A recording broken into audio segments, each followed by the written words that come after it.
വിശുദ്ധ ഖുർആനിലെ സൂറത്ത് തൗബയുടെ 34 അല്ലാഹു സുബ്ഹാനഹു വ തആല പറയുന്നു, യാ അയ്യുഹല്ലദീന ആമനു, സത്യവിശ്വാസികളെ, ഇന്ന കസീറൻ മിനൽ അഹ്ബാരി വറുഹ്ബാൻ ലയക്കുലൂന അംവാലൻ നാസി ബിൽ ബാത്തിൽ വയസുദ്ദൂന അൻ സബീലില്ലാ.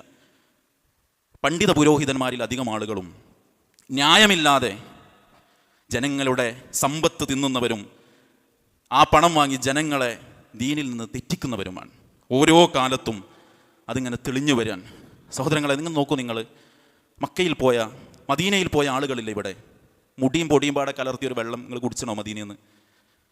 നബി സല്ലല്ലാഹു അലൈഹി വസല്ലമയുടെ മുടിയാണെന്ന് പറഞ്ഞ് വർഷത്തിലൊരിക്കലൊരു പ്രദർശനം മക്കത്തും മദീനത്തും കണ്ടണോ നമ്മൾ? എന്നാൽ നമ്മുടെ നാട്ടിൽ ഗ്രാൻഡ് മീലാദ് പ്രഖ്യാപിച്ച് വർഷാവർഷം ഇത് പ്രദർശിപ്പിച്ച് ഏറ്റവും അവസാനം 1/2 സെൻറ്റിമീറ്റർ കിട്ടിയതിനേക്കാൾ ആ മുടി വളർന്നിരിക്കുന്നു എന്നാണ് ഉസ്താദ് പ്രഖ്യാപിച്ചത്. നമ്മളൊന്ന് ചിന്തിച്ച് നോക്കി.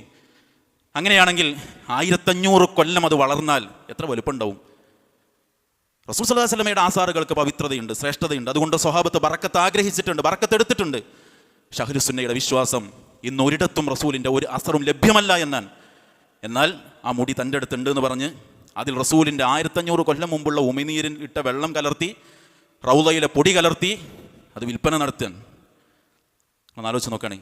ആ റസൂൽ ജീവിച്ച, ആ റസൂലിനെ സ്വഹാബത്ത് കണ്ട മക്കയിലും മദീനയിലും അങ്ങനെ ഒരു വെള്ളത്തിൻ്റെ വിതരണമല്ല. അള്ളാഹു പറഞ്ഞത് എത്ര സത്യ. കാശു വാങ്ങി ആളുകളെ ദീനെന്ന് തെറ്റിച്ച് സ്വന്തം വളർച്ച മാത്രം ആഗ്രഹിക്കുന്നവർ.